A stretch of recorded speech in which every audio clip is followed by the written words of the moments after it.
We're in the upper attic. We're just going to do a gas test on the water heaters. I just want to make sure there's no gas leak here. This is something that needs to be carried out, you know, on a regular basis. When I say regular, every 2-3 years, because these leaks do actually occur.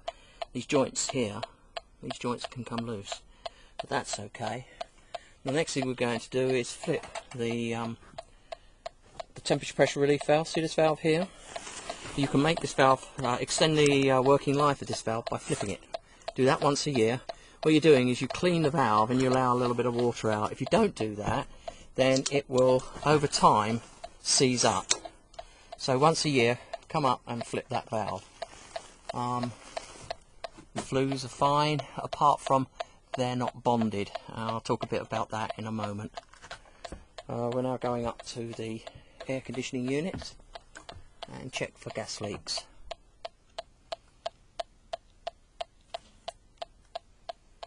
No gas leak on that unit. And to this unit here. There's no gas leak here.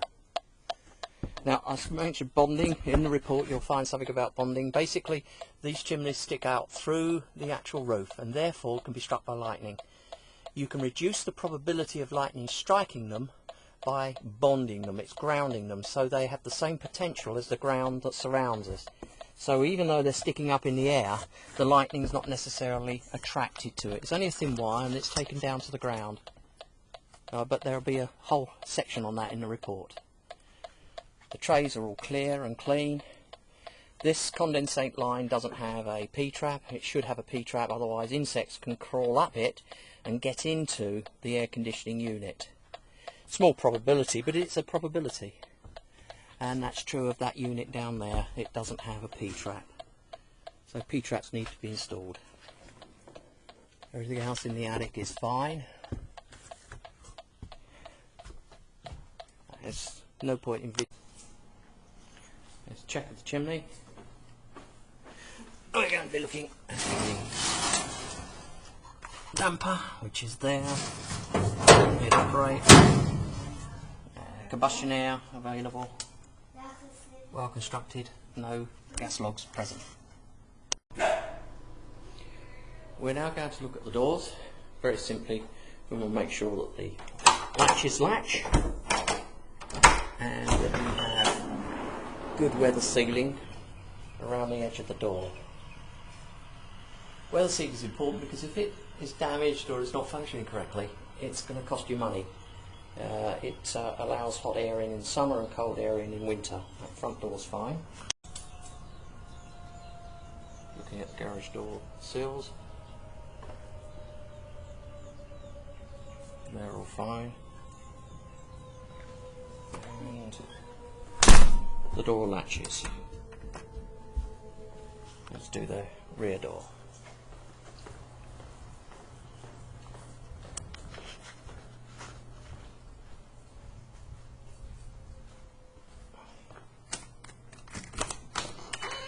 Opens fine. We've got a good weather seal here.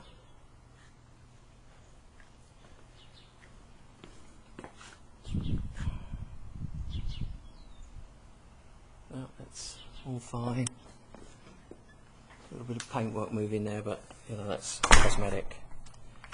And it latches. Does it? Yes. Yes, it latches correctly.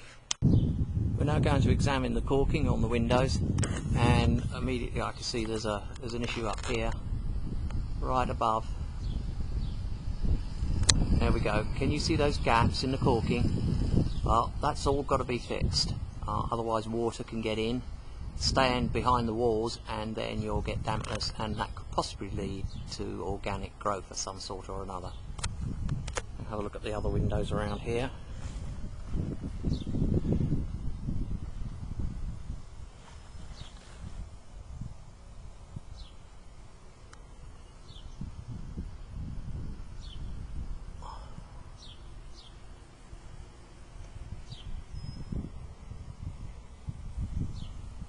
That's a small hole in the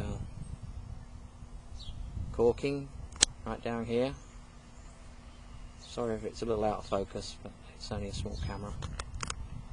But you can see where it is. We're at the front of the building, to the right of the door.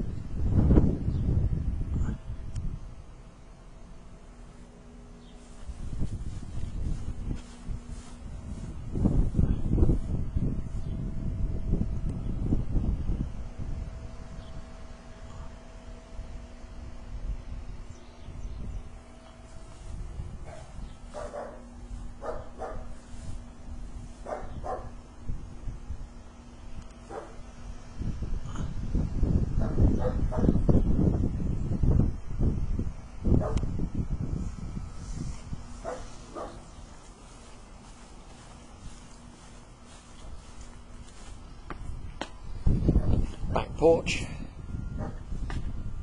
walking around. The caulking is fine on this window, however, the top of the windows, that red steel painted, or red painted steel lintel, should have weep holes over the top of it, and it doesn't. Weep holes allow evaporation of dampness in between the walls that may settle, and it stops the unit rusting. This is a weep hole. Okay, and you see over the door you've got 2 weep holes. There should be weep holes over the top of the window. There should be at least 6 weep holes. Anyway, they're easy to retrofit.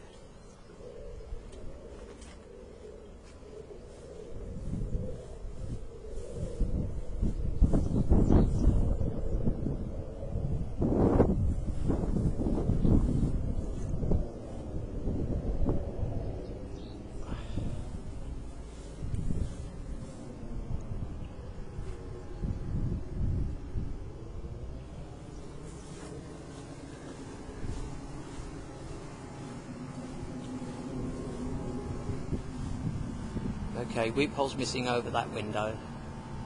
That definitely needs to be installed. Caulking over these windows looks very good. That's okay.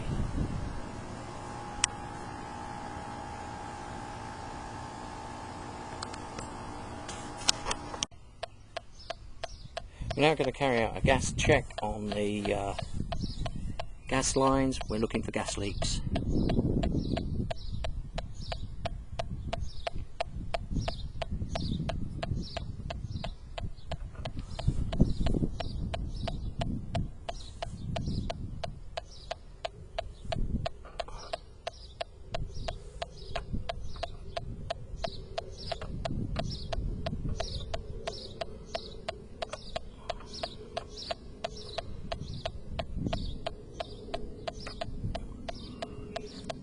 Okay, no gas leaks, good news.